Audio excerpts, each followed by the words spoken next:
want to pursue a career as a paralegal in America? According to the United States Bureau of Labor Statistics, the median salary for a paralegal in America is $59,200 per year. With a growth rate of 14.1%, there were 354,300 new jobs in 2022. Join the Paralegal Bootcamp program under the direct supervision of top American attorneys and pursue your dream career as a paralegal. Not only will we educate you on the American legal system, but we will also help you find your dream job. For course fees and other information, please visit our website at www.paralegalbootcamp.us. Hello everyone, welcome back to our weekly live session with attorney Raju Mahajan and Associates. For today's show, I'm your host, 𝗦𝘂𝗧𝗏 𝗟𝗏, and with that, let's welcome our principal guest, none other than the founder and the principal attorney, Mr. Raju Mahajan. Thank you, Chita, for inviting me in this show. I welcome you and everybody who are watching our show now or will watch in any other future time, in all our social media platform. Thank you, Mr. Mahajan. Today, we are going to discuss on a very important topic, EB1, tips and techniques for successful application. Mr. Mahajan, please share your insights on this topic. Yeah, thank you very much. We get a lot of clients, a lot of inquiries all the time, and we see that a lot of people, they qualify for EB1, but they are not well prepared. So today we'll focus more on how to be prepared, what evidence we need. We'll mostly focus on evidence so that, even though people are, they qualified for this service, but if they are not prepared, if their evidence is not enough, sometimes it's very hard for us to work with that kind of cases. So today we'll mostly work on talk on evidences. Can I see the PowerPoint? All right. So yes, as I said, today we'll give you a lot of tips and techniques for successful petition for EB1. So next slide, please. All right. So, like all legal matters, evidence is the number one important issue for a successful petition or case or application, whatever you call it. So evidence is very, very important. A lot of time, as I just said, a lot of people, they come to us, they take our service, and we see that they're not well prepared. So how to be prepared? First of all, you must have a website on your own. So let's say your name is Mr. X. So, mrx.com or some website, and your website must be very well maintained. It should be a very neat and clean, very well maintained website. At the same time, I advise everybody to take some SEO services to make sure that anytime anybody search, Mr. X in Google, your website will pop up on the top. At the same time, it's very easy, it should, what is called downlink. I think they call it downlink. The downlink rate should be very high. It should be very easy to go to your website. So, in total, it should be a very well maintained, a very good SEO based website. So having a very good website is very important for your success. The next thing I'll say, Wikipedia. Wikipedia is also another important place where people get a lot of information. So I advise you to have a profile in Wikipedia. So I know that, in most cases, you are not allowed to write your profile by yourself. There are some authorized writer for Wikipedia. So try to find those people. And if they charge you some money, I advise you to pay them, and whatever the requirements, follow the requirements, have an entry, have a profile in Wikipedia. That will definitely help you in EB1 journey. The next one is clean up Google search results. So we human beings, we have a lot of negative things. So let's say if I Google your name, if any bad bad comments, bad review, bad news come about you, that is going to harm your application. So there are some companies, they can clean up your Google search results. Work with them. Try to make sure that anytime anybody search your name in Google, all the good things are coming up on the top. If there's any scandal, any negative thing, it will be probably second page, third page, fourth page. And some companies, some IT people, they can do that, take their service. The last one in this slide, I'm going to say that you must have presence in Facebook page, YouTube, LinkedIn. You must have a Facebook page, and also the Facebook page should be well maintained. I advise you to hire a social media manager to do all these things, because as an extraordinary ability person, you may not have time to do this. By the way, sorry, I forget to tell that. So the EB1 category is for extraordinary ability people, those who are very established, very celebrated in their field. So most of them are very busy. I totally understand. You may not have time to maintain a Facebook page, YouTube channel, LinkedIn page. So hire a social media manager, ask him or her to maintain all those things, so that you have a very good digital footprint. You have a very good digital presence, because at the end of the day, when we write your petition, when we send it to USCIS, the USCIS officer, like most of the human beings, they're also lazy. They don't have time to do like an extensive check on your background. What they do, they just write your name in Google, do a very basic search. If all the good things, like a very good website, very good Wikipedia page, a very clean Google search result, a very good Facebook, YouTube, LinkedIn pop up on the top, most likely your case would be approved. Next slide, please. All right. So, many of you already know that to be qualified for EB1, you must be qualified for 3 of the 10 criteria. So right now, I'm going to, one by one criteria and telling you what evidence you must have to have a very successful EB1 case. First of all, it must, so, the first one is national or international prize or award. A lot of people, they misunderstand it. They say, oh, I was very famous. Some organization gave me like, lifetime achievement or honorary awards. Those are not qualified for national or international prize or award. It must be a competitive award, meaning like Oscar award, like a Nobel Prize. I know those are like super, big prizes. You don't have to get all those big prizes, even though it's a small prize, but it must be national. It cannot be, like a very regional or very small scale award. It must be national or international, and it must be a competitive award. It cannot be an honorary award. Also, you must have enough evidence. I saw that many people, they received award, but they don't have any evidence. Probably, in the award giving ceremony, they did not take any picture, or, there is no certificate, or there is no email or anything. So you must have a very good picture. You must have certificate. You must have like some kind of evidence that you received this award. Also, the organization who are giving this award, they must have a good digital footprint. So let's say if I talk in Bangladeshi context, 𝗦𝘂𝗍𝗆 Award is a very prestigious national award, and they have a good website. If anytime if I go to their website, I can find information about them. However, a lot of organizations, they're very renowned too, but they don't have a good digital footprint. They don't have good website or other thing. So ask the organization to have a good digital footprint, as well as you also have a very good digital footprint. And if your picture, the picture that you're receiving award or receiving certificate, if that picture is visible in the organization's website, that is the best case scenario. That will definitely help you. So I advise you to do all these things. Next slide, please. All right, membership in association in the field which demand outstanding achievement of their members. Here, in the field is very tricky. A lot of people, so let's say I'm a very good musician and like I'm a very good singer, but I have a membership in an association that has no connection with music or being a singer. That is not going to help me. If I claim that I am an extraordinary person in music, the association where I'm member must be in the field of music. I cannot be a member of the association of like a cricket cricket game or something. I can be member of that organization. There's no problem with that, but I cannot claim that in my EB1 application. So the bottom line is the membership must be in the field where you are claiming your EB1 extraordinary ability.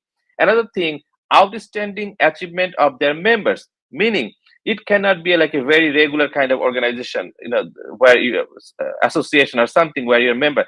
The organization, the association itself should be in a way that you must have outstanding achievements to be member of the organization, meaning not like a random person can just go and become member of that organization.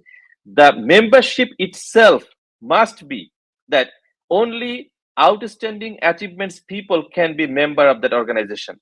So please remember these two things. It must be in the field, and also outstanding achievements of their members must be established with enough evidence. Again, if that association or organization do not have website or other digital footprint, it's very hard for us to establish all this thing. So request that association, ask the association to have a very good digital footprint. Throughout this presentation today, I'll talk a lot about digital footprint. Trust me, it's very important. Digital footprint is very important nowadays for any kind of success. Next slide, please. All right, published material about you. This is also another very significant criteria to be qualified and to be approved as an EB1 extraordinary ability person. There must be published material about you in major media. So a lot of people, again, I'm giving an example from Bangladesh. A lot of people, they have there's a published article about them in like a Bengali newspaper or like a very small kind of newspaper, or sometimes like a very small magazine. Usually those are not very helpful. Try your best to have published material on you in English newspaper, because if there's a article about you in English newspaper, it's very easy for USCIS officer to Google it, find it online, read it. If it is in a foreign language like Bengali or Hindi or other language, of course we can translate it, submit a translated copy with the application.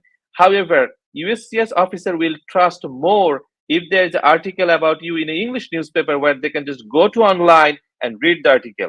And also talk to that newspaper if possible and ask them to SEO that particular article about you. If anybody search, do some Google search on with your name, and if the newspaper article pop up on the top, that's really going to help you. So focus more on English newspaper article plus SEO. Also, it doesn't have to be newspaper only. It says published material about you, and it can be in YouTube, Facebook, LinkedIn. Even though YouTube, Facebook, LinkedIn is like a social media, but it's still a media. And nowadays, it's a very influential, very like a worldwide kind of media. So please do not underestimate the power of YouTube, Facebook, and LinkedIn. Try your best to have a very good presence in these social media platforms. Next slide, please. All right, judge the work of others. This is another very significant criteria for EB1 extraordinary ability person. And again, digital evidence is very important. So let's say an organization called or like a competition called ABC competition, they invited you to be the judge. And if they have a website, if they have your picture and the kind of judgment you did, all this thing in their website, this is going to help you. Same thing, digital footprint is very important. Next slide, please. Your original contribution. Again, like a lot of us, we have like a lot of contribution in different organizations, in different field. But sometimes when I start working with my clients, I see that they do not have any evidence. Please try to have as much evidence as possible. Even before I start working with EB1 case, I advise you to watch this video, try to gather as much evidence as possible, even before contacting any attorney. That will really give you confidence. At the same time, it will be easy for the attorney to work with your case, present your case in a very good way so that your application would be approved. Next slide, please. Authorship of a scholarly article. Same thing, it must be same thing like a digital footprint, but it must be scholarly articles. A lot of people, they misunderstand it. They say, oh, I have published a short story or like something like a small magazine or something.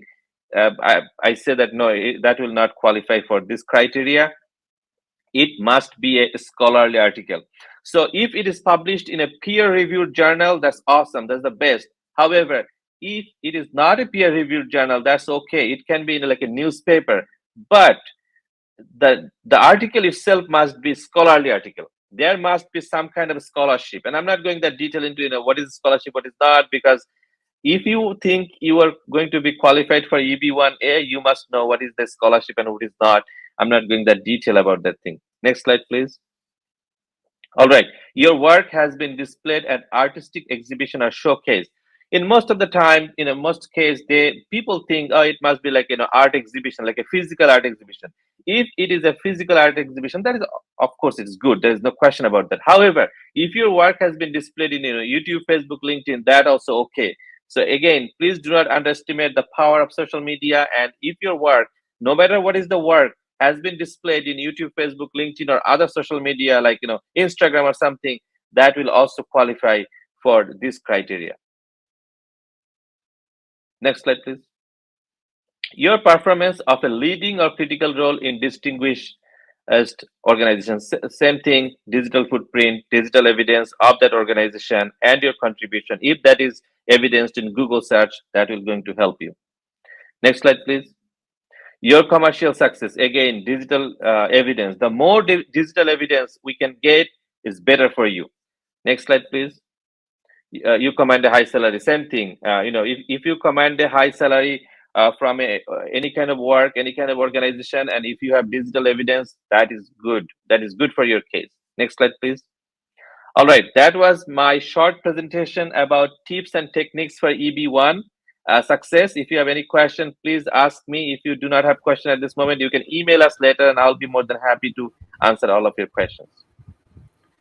Thank you so much, Mr. Mahajan, for this enlightening conversation. We are all undoubtedly now more informed about this topic than we were originally. In the meantime, we have received some questions. Our first question is from Mr. 𝗬𝗧𝗍𝗫. He asked, what's the process for EB2? Please guide. Need assistance as soon as possible. Well, EB2 is like a big topic. It's like an umbrella topic. Under EB2, there's a two major category. One is called EB2 NIW, and there's like a regular EB2, perm-based EB2. So I do not know like what you're talking about. If you're thinking about EB2 NIW, if you go to our website, I have at least 10-15 videos about NIW, and it will take like an hour or like probably 2 hours to watch those videos. Please watch it. You'll get a lot of information, a lot of very good insight about NIW. On the other hand, if you're interested about regular EB2, like a perm-based EB2, the short answer to your question is you need a job here in America, and the organization, your job must sponsor you. You cannot apply it by yourself. NIW, you can apply by yourself, but regular EB2, you cannot apply by yourself. You must have a job. And talk to your employer if they're interested about sponsorship. If they're not interested about sponsorship, you cannot move forward. If they are interested, please reach out to us. We'll set up a meeting with your employer, and we will help them in every way. Next question, please. Thank you, Mr. Mahajan. Our next question is from Mr. 𝗦𝘂𝗍𝗆𝗆𝗍𝗫. He wants to know that I wanna move to EB3 with you to America. Please, I think he want to know about the process. Again, we talked extensively about EB3 in our YouTube channel. Please go to our channel and watch our video about EB3. Short answer to your question: to come to America with the EB3 visa, you must have a job here in America, and your employer must sponsor you. If you can find a job by yourself in America, contact us. I'll sit up with you and your employer, and I'll explain the situation to you. If you do not have a job here in America, you cannot manage a job. You must work with the agency. There's a lot of agency. One of our client agencies is called Great American Recruiter. Their website is www.greatamericanrecruiter.com. You may contact them. You can give my reference or not. That's okay. It's not going to make any big difference. But you have to work with the agency if you do not have a job. But if you know the process, I have separate video in my YouTube channel. Go ahead, watch this video. You will learn a lot. That is the short answer to your question. I hope you got your answer, Mr. Hassan. Our next question is from Muhammad Didar Hussain. Sir, I have only one name in my passport, NID, and birth certificate. Can I apply for EB3? My name is Didar. Yes, you can definitely. Name doesn't matter. In many cases, when somebody has just one name, like in general, people have like 2-3 different names, like a first name and last name or family name. But if somebody has just one name, in most cases, USCIS or embassy will ask you like, is this your first name or last name? So let's say if you say Didar is my first name, then they will put like a no last name, NLM. They will just NLM in as your last name. Sometimes if you say, oh, this is my last name, I do not have a first name, they will say NFM, meaning no first name. So I mean, there's multiple ways. Don't worry about your name. Name is not going to block you from getting visa or coming to America. I see a lot of people, they come to America with one name, so it's not going to do any harm to you. Thank you. Our next question is from Mr. 𝗦𝘂𝗍𝗆 𝗟𝗏. He asks, for the EB5 visa application, does the value of the shares I purchased from an American company need to be at least $1 million? Yes, it needs at least $900,000, slightly lower than 1 million, but yeah, it's commonly known as like a $1 million.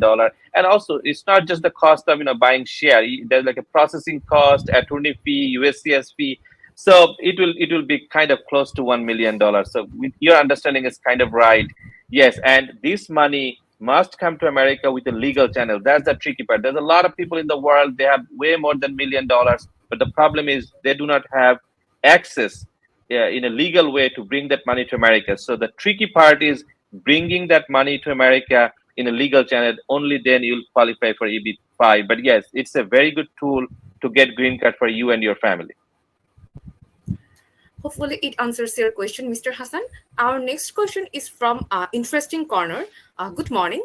Thank you for your valuable information as always. My question is, if someone wants to apply for EB2 and there is some difference in date of birth in different documents, what should she do? So yeah, it happens sometimes, like people have different date of births in different documents. So the best way to handle this situation is you write a affidavit that, dear USCIS, my name is XYZ. I was born and raised in this country, but in 2 different places because of mistake. I have 2 different date of birth, but this one is my original date of birth and the other one is like a mistaken date of birth. Please accept my original date of birth. Like, this is like, you have to write that in a nice way, and then you will sign the document in front of a notary. So it must be like a notarized affidavit. And then if you submit this document, they will accept it.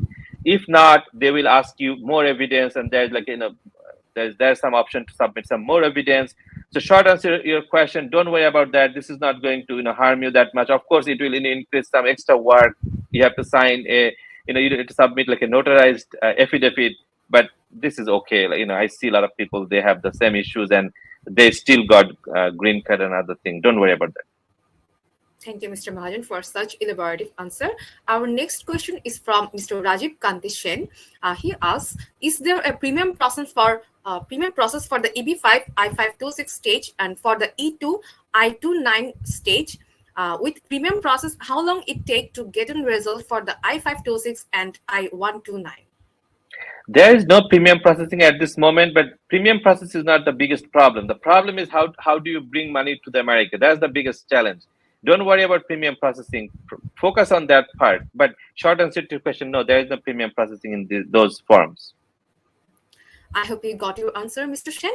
Our next question is from Mr. M.A. Batten. I visited the USA on a B1, B2 visa several times and co-founded a US company with my American friend. I own 51% of its shares. In Bangladesh, I have a company with the same name in the USA. I have where I own 100% of the shares. If I transfer 30% of my Bangladesh company's shares to my friend through Bangladesh Investment Development Authority, BIDA, in Bangladesh, then could I qualify for EB1C category visa, or I should be the company's employee? It's it's very hard for me to assess the situation with this question. I advise you to take an appointment, talk to me. I know you have to pay to get my appointment. I am really sorry about that, but this is the best case scenario. I can see all the information. I can see the documents, and please try to bring your friend who is going to take 30% share from you. If you have, I'll talk to both of you. I'll see the situation, and only then I'll be able to answer your questions. With this information, it's very hard for me to answer this question. Our next question is from Ms. Shimona Ratela. Thank you for your talk on EB1. Do you work for non-immigrant visa application B2 submissions? If yes, is there any possibility of getting any seminar like this soon? We work with all kind of categories. We work with all immigration things. Yes, I can talk about B2. I think I had a video about B2 probably a month or 2 ago. You can go to our YouTube channel and see. If not, yes, definitely I can make another video about B2. Our next question is from Mr. Muhammad Mashur Rahman. He asks, good morning. A few days ago, I saw there are some changes about H1B. Could you please clarify the updates about H1B? There's always some changes. It's very hard for me to say which change you're talking about, but I'll make a H-1B video very soon because H-1B season is approaching. So until then, please wait because I don't know which change you're talking about. There's always some changes in all kind of categories. So please wait for H-1B session.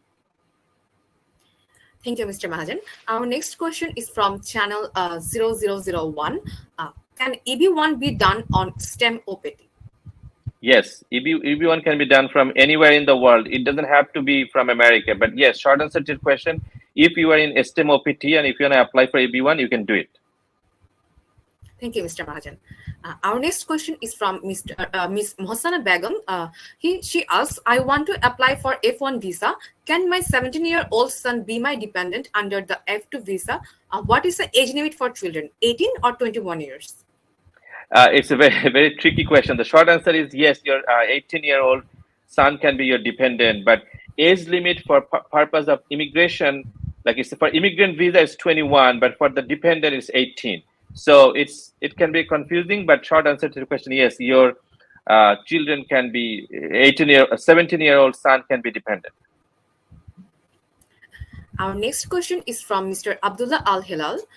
If I open a company in Singapore and want to send $1 million to my USA bank account for my EB5 or E2 investment, is there a waiting period I must need to wait after opening my bank account in Singapore? We have no more questions coming in that case. No, there's no waiting period. As soon as your money is here, technically even before money is here, you can start working with your EB5 application. But if you have to be certain that your money is coming, otherwise you may waste some time. So yes, there is no waiting period. As soon as the money is here in America, you can start working with your EB5 or E2 case. Thank you, Mr. Mahajan. We have got another question from Mr. Aminul Islam. I have been a banker for 10 years and I want an M1 visa for short courses. Can I change my M1 visa category to another category within the USA? No. If you are here in America in M1 visa, you cannot change it to F1 or other visa. You have to go back to your home country and then apply for another visa and have to come. So that's kind of a negative thing about M1. It's a very restricted, very focused kind of category. He asks one more question is that, can I include my family as my dependent under M1 visa? Yes. Yeah, you can bring your spouse and children as a dependent of M1. There is one more question from Mr. Aminul Islam. Is the age limit for children in the immigrant visa category in USA is 21 years? Yes. Thank you, Mr. Mahajan. With that, we have no more questions coming in. Is there any important immigration update for this week? Yes, there is some update. Let me go. Yeah. Yes, the first thing is so USCIS announced that certain renewal application who have filed Form I-765 qualify for an automatic extension of their expiring employment authorization card, meaning that in certain categories, when people applied for I-765 got approved and their expiration date is approaching, but if they are still authorized to work, it will be automatically extended and they will be notified that your extension has been automatically applied and this is your new expiration date. Also, USCIS announced that beginning November 1, 2023, all H2A, H2B, CNMI related Form I-129 petition, Form I-29 CW petition, and CNMI related Form I-539 applications must be filed directly at the Texas Service Center. There will be a 60-day grace period during which misfiled application will not be rejected. Meaning, in H2A, H2B, CNMI related application, they are going to change the address where you are going to submit your application. Please be careful. Also, it's kind of like not exactly related to this, but I'm giving you a tip. Anytime you submit any application to USCIS, please double check the filing address and then submit your application to the appropriate address. USCIS always change their address, always change their form. As I said about H1B, USCIS is constantly changing their submission date, submission deadline, form and other required document list. Always check before you submit your application. This is kind of the best advice you can get from this session. Another thing is President Biden issued a determination on September 29, 2023, setting the refugee admission ceiling for fiscal year 2024 at 125,000, meaning that in 2024 there will be 125,000 refugees admitted to United States, which is a big number, and I think this is a good initiative from the government. The last update is USCIS issued policy guidelines on the 2-year foreign residency requirement for the non-immigrant exchange visitor J visitor classification. These guidelines is effective immediately, is controlling and supersedes prior guidelines, and applies prospectively to benefit requests filed on or after October 24, 2023. Meaning, the policy guideline for J1 visa application is getting changed effective immediately. Those who are working under J1 or applying for J1 or doing anything related to J1, please check the latest guideline. And in a lot of people ask me, why don't you just tell what is the changes? Sometimes the changes are so big and so vague, so broad, it's very hard for me to explain in like 1 or 2 sentences, 1 or 2 minutes. That's why I say, and it's not applicable to everybody. So I advise for J1 people, check your policy guideline, policy manual before you submit any application. That was our update for today. Thank you, Mr. Mahajan, for today's live session. I'm sure our audiences have enjoyed this session thoroughly. Thank you so much, everyone, for watching. We'll see you next week at the same time. Thank you.